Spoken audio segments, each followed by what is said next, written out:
Bonjour à toutes et à tous. Aujourd'hui, dans notre nouvelle émission des questions qui se posent et des réponses qui s'imposent, nous allons traiter un sujet aussi passionnant que délicat, les pyramides de l'Égypte antique.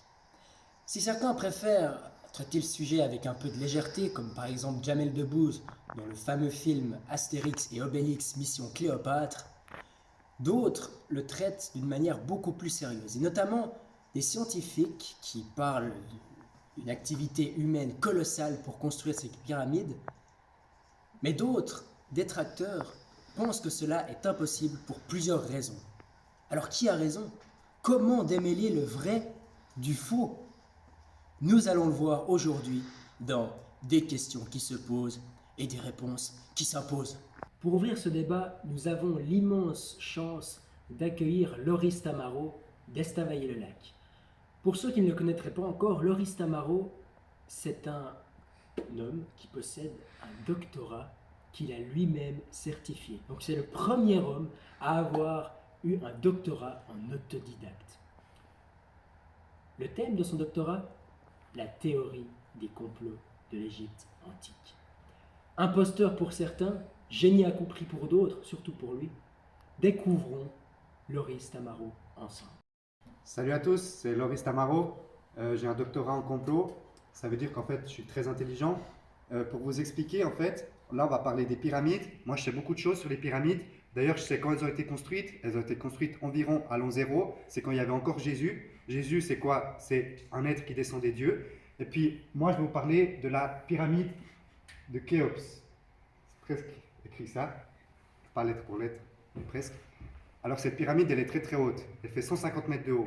150 mètres, pour vous dire, c'est presque plus haut que la tour Eiffel. Bref, alors je vais vous expliquer comment ils l'ont construite. C'était impossible pour eux d'amener les pierres là en haut. Pourquoi c'était impossible? Parce qu'ils devaient faire des rampes. Et puis les rampes, elles doivent monter de combien? Une pente de 20%, c'est déjà énorme. 20%, ça fait comme ça. 20%, c'est énorme. Même vous à pied, vous ne montez pas à 20%. Et puis alors 20% pour monter des pierres qui font des tonnes et des tonnes, pour vous dire, il y en a certaines qui font 2,5 tonnes. C'est énorme. Personne d'entre vous, à part moi, peut porter 2,5 tonnes. Je vous explique. Pour les monter, il fallait monter sur 750 mètres. C'est énorme, c'est un truc de dingue. Ça fait presque 1 km. C'est impossible. Alors pour ça, moi, je pense que il s'est passé quelque chose, il y a eu une aide à quelque part, on ne sait pas où, on ne sait pas d'où elle vient, peut-être d'en haut, parce qu'il y avait l'époque, il y avait Jésus, vous pouvez peut-être les aider, en plus ils tournaient dans la région, on ne sait pas d'où ça vient, à vous de deviner, à vous de savoir. Après ce témoignage poignant de Loris Tamaro, penchons-nous maintenant sur la thèse inverse. Pour cela, Thibaut Plancherel, immense sino-égyptologue que nous avons la chance d'accueillir sur ce plateau aujourd'hui pour nous présenter sa thèse. Bonjour à tous et bienvenue ici dans notre émission concernant la fabrication des pyramides. Pour contrer les propos de l'autre guignol qui nous sert de complotiste, je vais vous présenter ici deux méthodes distinctes. La première méthode concerne justement des échafaudages fabriqués en briques crues et donc qui pouvaient justement permettre de monter de façon assez régulière la pyramide et de façon assez distincte pour pouvoir justement minimiser l'effort. Ces rampes étaient donc après détruites et pouvaient justement amener à la fabrication d'une pyramide. Deuxième méthode, la méthode d'Atnub, qui a été découverte il y a 2 ans dans une carrière de pierre près du Caire. Cette méthode réunit plusieurs éléments, dont des poteaux en bois, une pierre, plusieurs bouts de bois étalés au sol, de quoi justement porter cette pierre et du limon, matière pêchée dans le Nil qui sert à lubrifier et à permettre un meilleur mouvement. Très bien. Ces 10 poteaux pouvaient avoir un diamètre de 70 à 80 cm et être placés jusqu'à 1 mètre de profondeur. Les différents ouvriers, probablement des esclaves, justement devaient essayer de placer plusieurs cordes et d'essayer justement de remonter ces pentes qui pouvaient aller jusqu'à 20% de dénivellation. C'est un travail ardu, c'est possible et ça prend beaucoup de temps. Donc c'est possible. Hop hop hop, gamin, toi qui crois tout savoir, il n'y a que moi qui ai la science infuse ici. 20 ans, c'est impossible pour créer une pyramide. Même nous, à l'heure actuelle, avec tout le matériel qu'on a, il nous faudrait au moins 25 ans pour faire cette pyramide. C'est pas eux avec un petit caillou et un petit clou qui vont réussir à faire une pyramide comme ça haute de 150 mètres. Alors oui, mais non. Il y a eu environ 1 500 000 personnes affectées pour la construction de cette muraille de Chine-là. Les travaux ont duré environ 20 ans, qui est également le même laps de temps utilisé pour l'élaboration des pyramides de Khéops. Il y a eu moins d'hommes, donc c'est des travaux fastidieux, c'est long, mais c'est possible. Nous avons maintenant l'immense honneur d'accueillir Sharon Ayer. Sharon Ayer, qui sait pour ceux qui ne la connaîtraient pas encore, c'est une immense spécialiste de la théorie du complot des pyramides d'Égypte antique. Elle nous vient tout droit de l'espace. Pour ceux qui ne le croiraient pas, je vous laisse regarder ceci.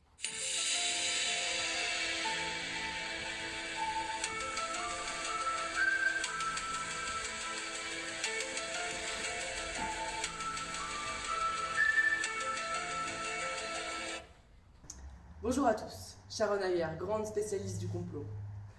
Je vais vous parler d'un argument qui nécessiterait une démonstration physique et mathématique complexe mais inutile puisque des vidéos ont déjà été postées sur YouTube.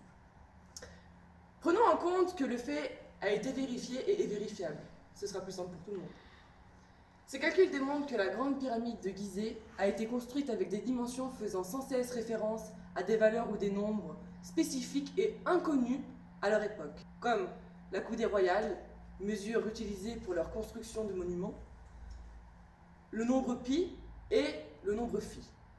En effet, nous pouvons considérer que ces valeurs et nombres sont trop précis pour eux, étant donné qu'ils travaillaient uniquement avec leurs mains et quelques matériaux. Cerise sur le gâteau, le pyramidion supposé couronner la Grande Pyramide a été retrouvé 20 km au sud de la Grande Pyramide. Question. Pourquoi? Pour ne pas que le lien soit fait entre la pyramide et le pyramidion? D'autant plus qu'il a été découvert par un égyptologue. Il s'est aperçu qu'il mesurait 1 mètre de hauteur. D'autant plus bizarre puisque les Égyptiens ne connaissaient pas les mètres.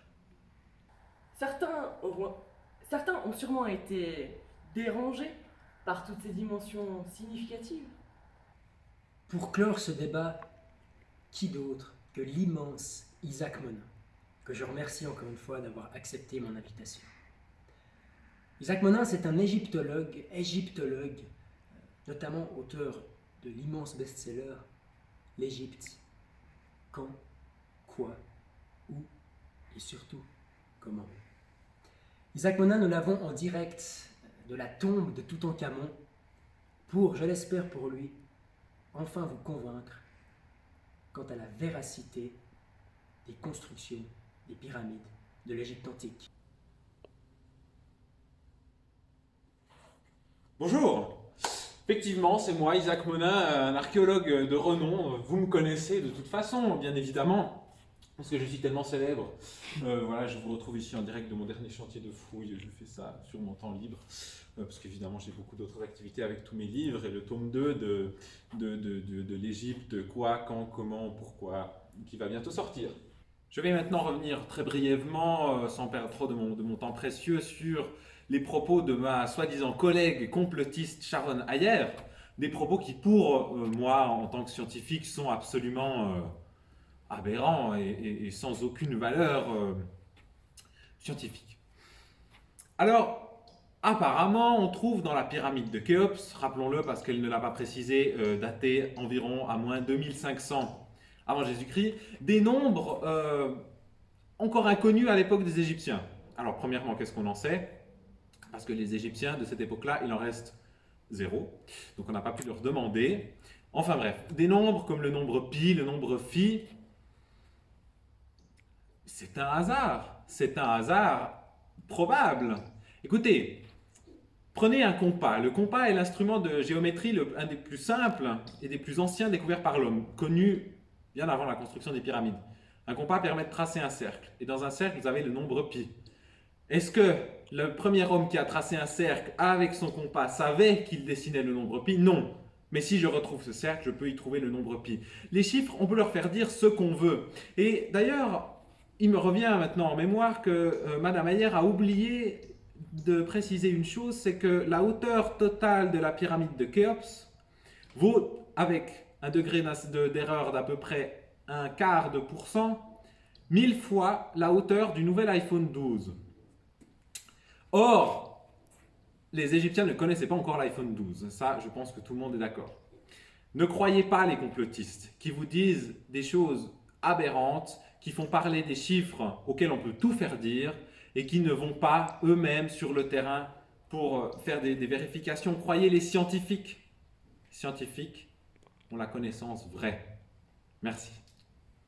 Merci infiniment à ces 4 invités pour avoir débattu passionnément, et c'est ça qu'on aime, sur le sujet des pyramides de l'Égypte antique. Ils étaient tellement convaincants que c'est même encore plus difficile pour vous de choisir si cela est vrai ou si cela est faux. Je remercie toute l'équipe en production et je vous donne rendez-vous pour l'émission de la semaine prochaine qui portera sur la question de comment reboucher un stylo bille.